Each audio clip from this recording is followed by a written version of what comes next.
todos ustedes nuevamente en Feedback. Una semana especial porque en todos los medios de comunicación se habló de ¿qué tema?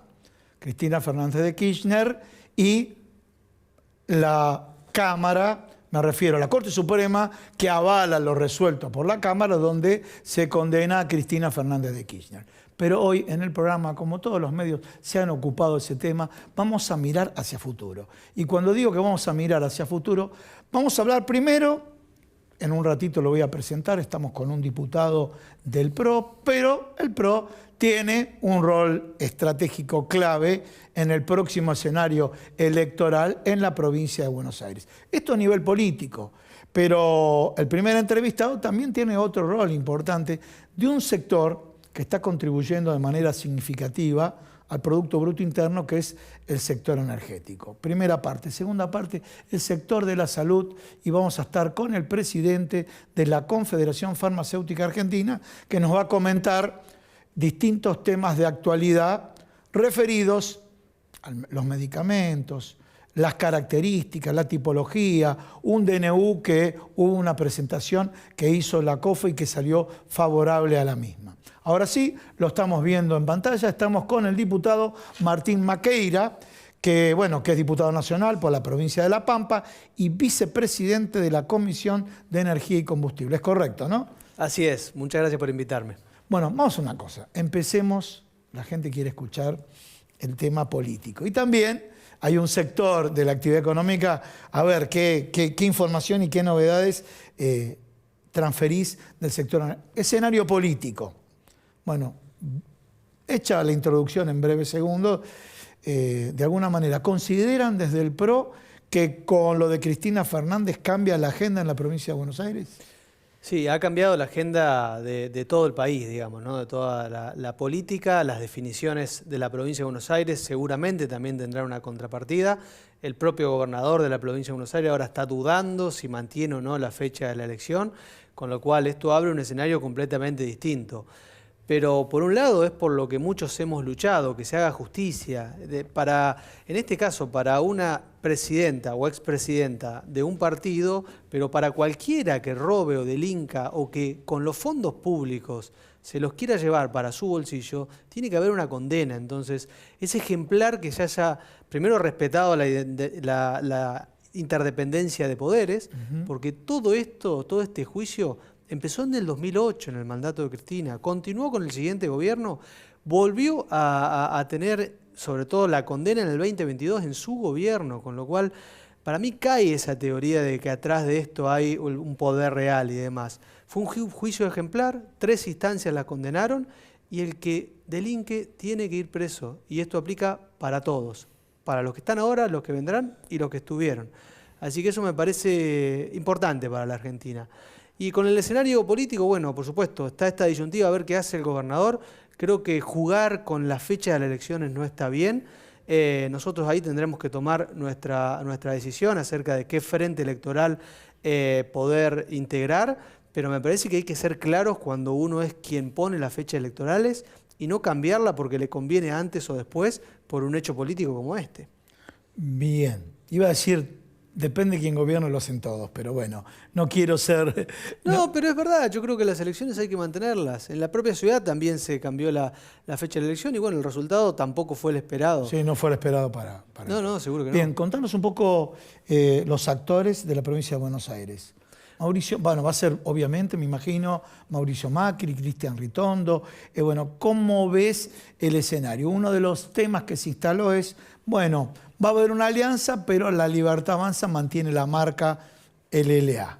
¿Cómo lo ves vos? A ver, primero, por supuesto, el presidente de nuestro partido, Mauricio Macri, ya lo ha hecho público, ha avalado este planteo que está haciendo la provincia de Buenos Aires, del presidente de nuestro bloque y presidente del PROAI, de poder avanzar en un entendimiento con la Libertad Avanza, y eso me parece fundamental, porque pese a haber competido quizás en algunos distritos, lo que el presidente dice es, miren, digamos, es mucho más importante que las diferencias que podemos tener, el rumbo del país. Y nosotros estamos acompañando el rumbo económico de este gobierno, y el presidente de nuestro bloque, ahí Cristian Ritondo, ha avanzado y entablado conversaciones con la Libertad Avanza con ese objetivo.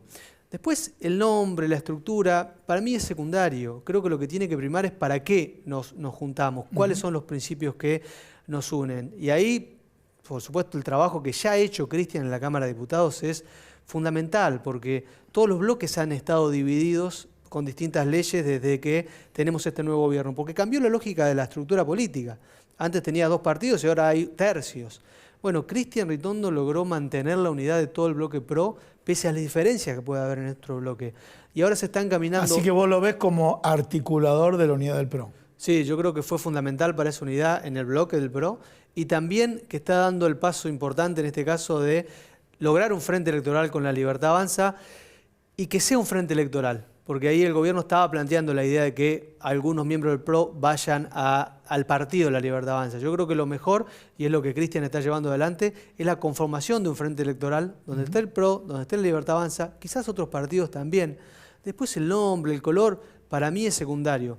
Pero creo que el gesto que él ha tenido, la apertura y la iniciativa de poder buscar esta alianza es correcta y por eso también la defiendo en distritos como La Pampa, que estamos pensando algo parecido. Y ahora que te escucha vos, como diputado por La Pampa y demás, estamos viendo la imagen. ¿Futuro líder del PRO?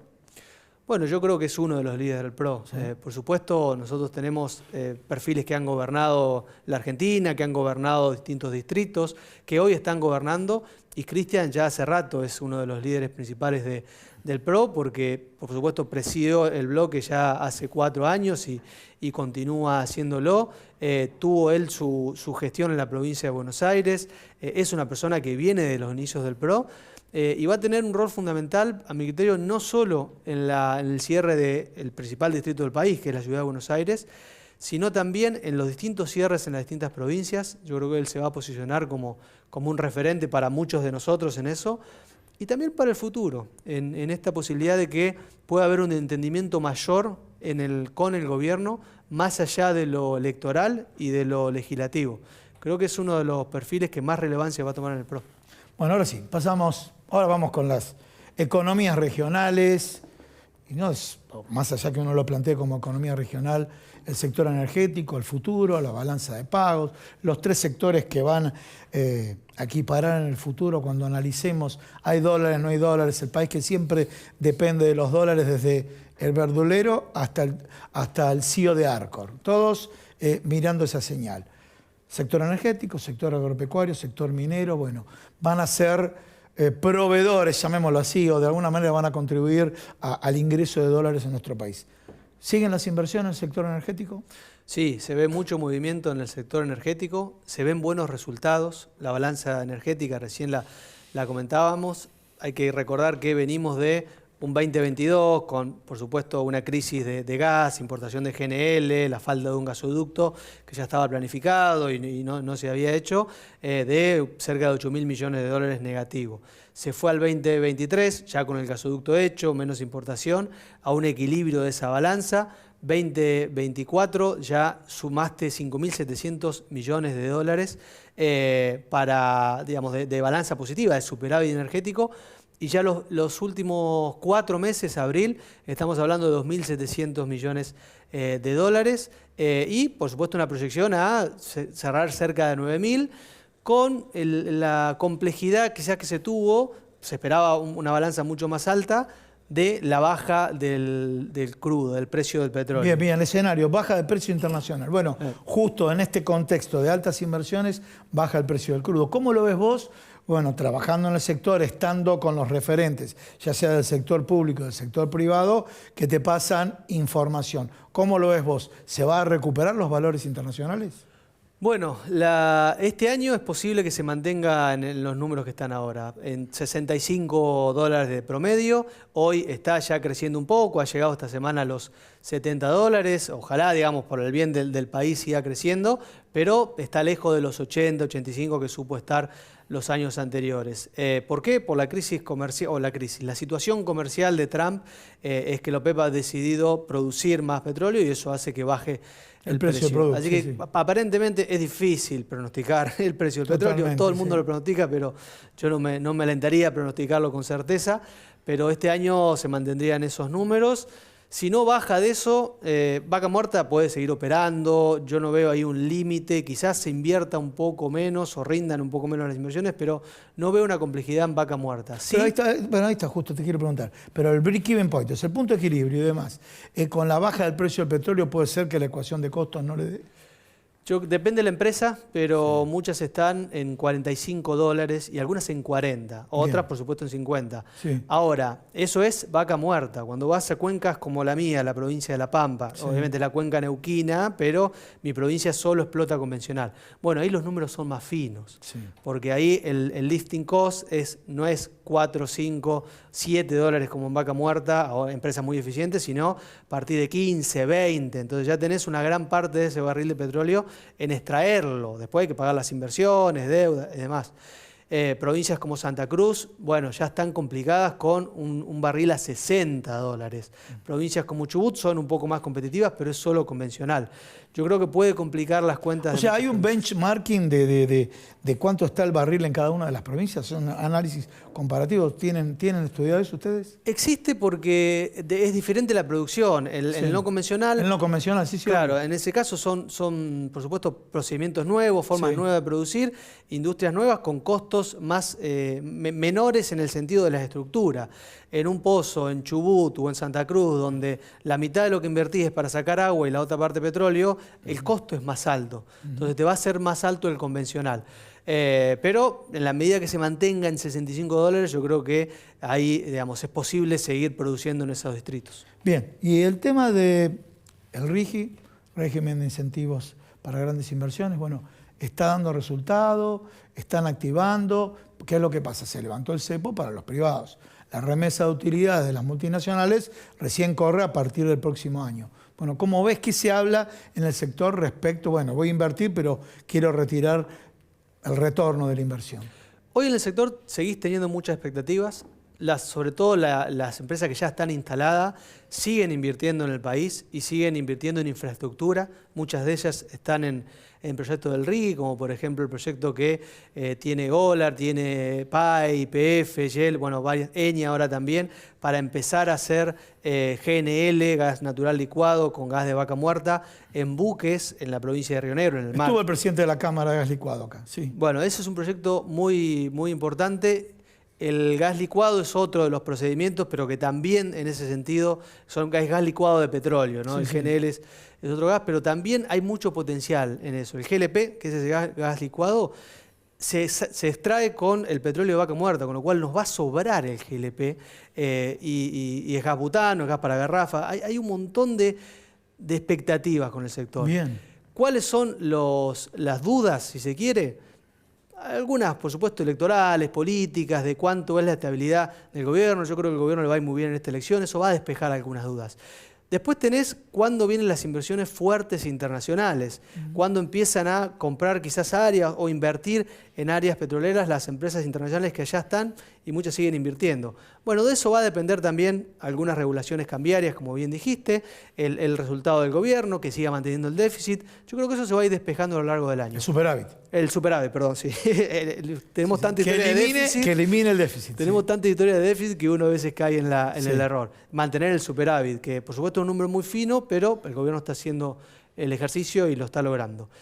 Ahora, aún así, para eso que quizás falta, ya se ven proyectos y ya se terminan algunos proyectos que antes quizás se hacían con fondos públicos, como fue el gasoducto hoy Perito Moreno, el Néstor Kirchner. Sí. Bueno, ahora hay una ampliación planteada para ese gasoducto con fondos privados. Bien. Eso es importantísimo, O sea, porque lo paga... Capitales nacionales. Capitales nacionales en su mayoría, algunos internacionales.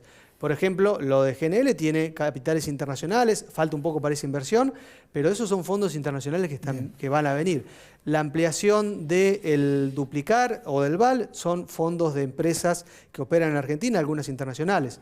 El Duplicar X, que es otro complemento más para sumar, todos estos proyectos son infraestructura. Algunos para poder evacuar el gas y transformarlo en GNL, otros como el Duplicar o el Vamos, que tiene un consorcio de empresas petroleras, son oleoductos para poder exportar petróleo. Pues es una nueva novedad en Argentina, estamos exportando crudo y cada vez va a crecer más. Entonces volvemos a lo que vos decías, siempre o durante mucho tiempo dependimos del campo.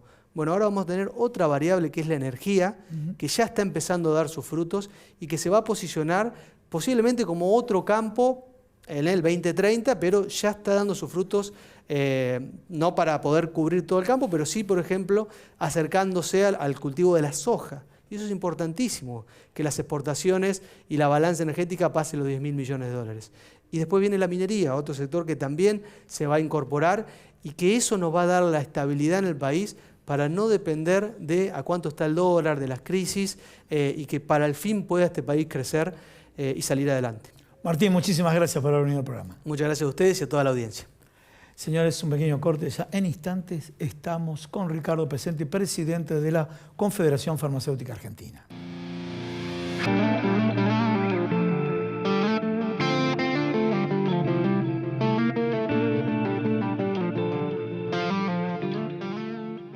Nosotros, los pequeños empresarios, nos unimos para hacer crecer nuestras voces, nuestros derechos. Contamos con más de 200 socios unidos por un mismo fin: hacer que las pymes sigan creciendo. Somos APIMEP, Asociación de Micros, Pequeñas y Medianas Empresas del Plástico.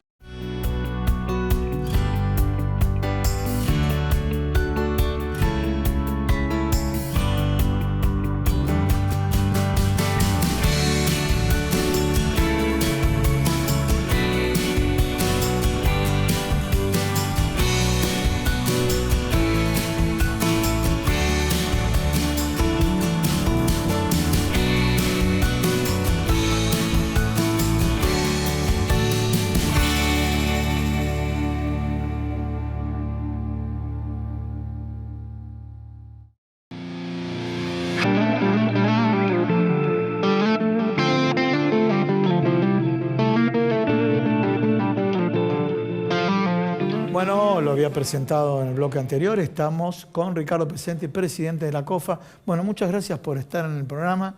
Hay novedades. Y la novedad está vinculada con un recurso que presentaron que resultó favorable para la Confederación Farmacéutica. Sí, básicamente resultó favorable para los farmacéuticos en general, porque el hecho de que se haya tomado una medida cautelar contra el DNU 70 en los artículos que afectaba el ejercicio profesional farmacéutico, bueno, nos ha dado otra vez el cuadro normativo que teníamos antes de este DNU 70. Explicar, a ver, una cosa, te interrumpo, pero para que le expliques a la gente. ¿Qué significa? ¿Qué se suspendió y qué volvió? Por eso, el DNU 70 permitía que los medicamentos de cierto nivel terapéutico como antiácidos analgésicos se puedan vender en cualquier comercio. Esto vuelve otra vez a la farmacia. Se permitía que la farmacia podía funcionar sin farmacéutico, es decir, que con que simplemente el farmacéutico pase a firmar, podía estar habilitada y abierta la farmacia. Eso también se volvió para atrás. Se permitía que las droguerías de alguna manera también puedan dispensar recetas, eso se volvió para atrás. Hoy la dispensa de medicamentos se tiene que hacer en el ámbito de la farmacia, no en plataformas online, en este sentido que no se puede la venta online de medicamentos, así sean de venta libre. Sí hay, obviamente, herramientas tecnológicas que uno puede comunicarse con la farmacia y reservar un medicamento, pasar una receta y demás, y poder ir a buscarlas a la farmacia, claramente se puede, pero lo que no se puede es el comercio electrónico de medicamentos. Bien, eso sería en cuanto a las modificaciones. ¿Cómo está el sector ahora en la actualidad? El sector viene, digamos, mejor que el año pasado. El año pasado tuvimos una pérdida de unidades de alrededor del 8%. Ahora algo empezó a corregir, pero seguimos con pérdidas en el interanual de alrededor del 5% en unidades.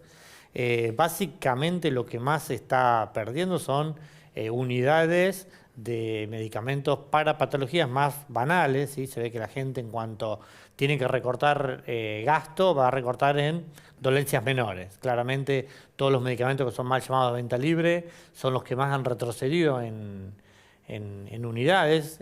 Podemos hablar hasta del 20% en unidades en algunos ítems, pero en general en los medicamentos de uso crónico. Cayó. ¿Qué comparación? Yo estuve mirando las estadísticas de la COFA, pero en el venta libre, en el 24 creció. Venta Sí, libre, ¿qué pero son? más que nada crece por el switch que ha pasado. Por el traspaso. El traspaso, ¿sí? Si yo tomo antes el mercado. Si tomás la teníamos- misma línea de productos, te da Te caída. da mucho menos unidades. Te da caída. El mercado en general tenía en unidades, un 25% eran de OTC o venta libre y el 75% eran venta bajo receta. Hoy estamos superando el 30% ya en unidades lo de venta libre. Venta libre. Y en dinero era alrededor del 10% y hoy es el 15%. ¿Sí? Quiere decir que hay un crecimiento claro, pero por ese el switch obligatorio que hizo el gobierno de pasar un montón de medicamentos sin pedido de los laboratorios, porque eso es lo que normalmente ocurre en el mundo, es decir, el laboratorio productor es el que define si su producto quiere que sea de venta libre o no, con ciertas condiciones que tiene. Bueno, acá en Argentina se hizo un switch directamente obligatorio. Y Switch, expliquémosle a la gente, es el pase. El pase de venta bajo receta a venta libre, de toda una cartera de moléculas, como por ejemplo todo lo que son los prazoles, Sí. todos los productos analgésicos y demás, han pasado todos a ser de venta libre, y eso ha hecho que crezca en alguna manera este mercado en unidades. Bien. Bueno, y contame un poco el rol del farmacéutico. Yo he visto, por ejemplo, uno lee un artículo de diario y dice, confiscaron medicamentos truchos, ¿sí? Estoy hablando por los canales informales, donde tenemos antecedentes en nuestro país, como fue, varios temas, de Yectafer hasta distintas formas de comercialización. Más allá del rol del ANMAT, ¿qué rol tienen ustedes desde la COFA vinculado a notificar la fiscalización? A ver, todas las farmacias son periféricos de ANMAT, en farmacovigilancia. Esto que ocurrió ahora con este laboratorio tan trágico que han padecido muchas muertes de los inyectables de hospital también. Sí, los inyectables. Pasó a ser ¿En qué provincia tuvo mayor prevalencia? En la provincia de Buenos Aires. En la provincia de Buenos Aires. Básicamente también el alerta se dio por un farmacéutico de hospital. ¿Ah, sí? Sí. A ver, ¿qué se garantiza estar dentro del sector? Que en cada uno de los eslabones hay un farmacéutico responsable. ¿Sí? Es decir, acá en un laboratorio el responsable es un farmacéutico, que es el que va a producir un medicamento de calidad, donde se va a ser responsable de su eficiencia, su calidad y su seguridad. En la distribución siempre hay farmacéuticos en cabeza de las droguerías, en cabeza de las distribuidoras, en cabeza de las logísticas. Siempre hay farmacéuticos responsables de, no solo es de la guarda, de saber los medicamentos, tienen todo están los que tienen cadena de frío, los que necesitan una cierta temperatura, los que necesitan no estar estar al abrigo de la luz. Bueno, todo eso lo sabemos los farmacéuticos, cómo conservar y cómo cuidar, y también en la farmacia. Entonces, si uno es una cadena muy pura, muy controlada, muy regulada, entonces, si están los medicamentos dentro de la cadena, vamos a tener una garantía de seguridad y eficacia para el paciente, que es lo que se busca, y el farmacéutico, una vez estando el medicamento en la dispensación, va a asesorar a ese paciente para que pueda adherir al tratamiento, para que realmente pueda hacerlo en condiciones óptimas, tanto de su valor terapéutico y su economía también, ¿no? Porque el farmacéutico lo puede asesorar en las diferentes marcas que puede haber, en la cobertura que tenga de sus obras sociales. Es un profesional muy comprometido con su paciente. Y antes el formato por ahí era que una farmacia o la salud se fijaba específicamente en la enfermedad. Hoy no, hoy ya se mira a la persona como individuo, pero ya inmersa en la comunidad, en su familia. Y el profesional farmacéutico tiene una ventaja con respecto a los otros, que vive en la comunidad que tiene ese paciente. Entonces pasa y todo lo que mismo que le pasa, si se inunda a la población, se inundó el farmacéutico, ¿sí? Entonces como que padece lo mismo que padece. Pasó en Bahía Blanca. Pasó en Bahía Blanca, pasó en La Plata, pasó ahora en el norte de la provincia de Buenos Aires. Es decir, es un profesional de la salud muy cercano, que está a mano de la población los 365 días, que uno puede acceder sin pedir un turno, que uno puede ir por dolencias menores, le puede preguntar por dolencias mayores, va a saber el momento que tiene que hacer esa derivación al médico. Hoy el mundo está considerando a los farmacéuticos para que prescriban directamente ciertas patologías. Una infección urinaria hoy la prescriben muchos países del mundo farmacéutico. ¿Cómo cuál? Inglaterra, ¿Sí? Canadá, ¿sí? Brasil está prescribiendo todo lo que son los anticonceptivos. Así que, hay un modelo de clínica farmacéutica o de que el farmacéutico más dedicado a esta atención primaria de la salud, que es lo que nosotros buscamos como modelo, y no pensar a la farmacia como un simple comercio y al medicamento como una mercancía cualquiera, ¿no? Estamos hablando de un producto que es un bien social declarado en un montón de constituciones provinciales. Sí, clarísimo. Entonces creo que ese es el norte donde tiene que ir nuestra profesión y creo que eso es lo que la población en definitiva termina valorando. Bueno, te agradezco mucho. Bueno, te pido mirando a cámara y demás. Primero tiene un congreso muy importante por octubre y bueno, y un cierre, una conclusión, porque el tema de los inyectables, a cualquiera que lee la noticia y uno que trabaja en forma directa o indirecta con el sector de la salud, dice qué preocupación, ¿no? Te dejo. Sí, tenemos un congreso nacional, ahora el 9, 10 y 11 de octubre, en conmemoración de los 90 años que cumple la Confederación Farmacéutica de Argentina. Así que bueno, vamos a hacerlo acá en la ciudad de Buenos Aires, en el Golden Center, ahí de Parque Norte, así que los esperamos a todos los farmacéuticos y los que se quieran acercar del equipo de salud. Y claramente que el tema de la adulteración o la fabricación de cualquier medicamento tiene consecuencias graves, no hay medicamentos inocuos. Acá hay una investigación que está en curso, que no podemos saber hoy qué es lo que pasó verdaderamente, pero bueno, en general los medicamentos en Argentina son muy confiables, los laboratorios nacionales trabajan de manera excelente. Argentina cumple normativa donde la exportación de medicamentos se hacen a países de primer mundo, por lo tanto la garantía en la calidad de los medicamentos está, así que es confiar en eso y siempre en el farmacéutico tratar de buscarlo en la farmacia, identificarlo y utilizarlo porque es un profesional muy preparado, el cual creo que hay que utilizarlo más. Ricardo, muchísimas gracias. Gracias, Gustavo, por ocuparte. Señores, un pequeño corte.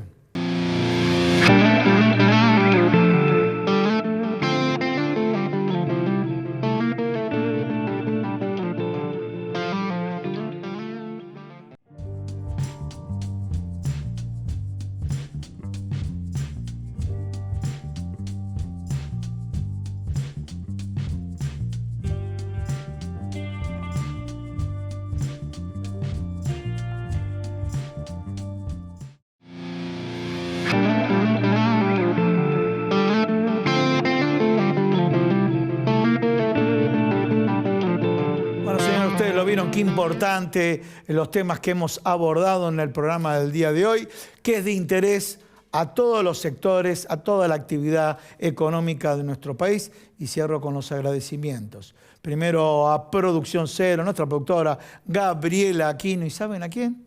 Sastrería Windsor. 30 años de trayectoria sartorial. Pasión por la confección.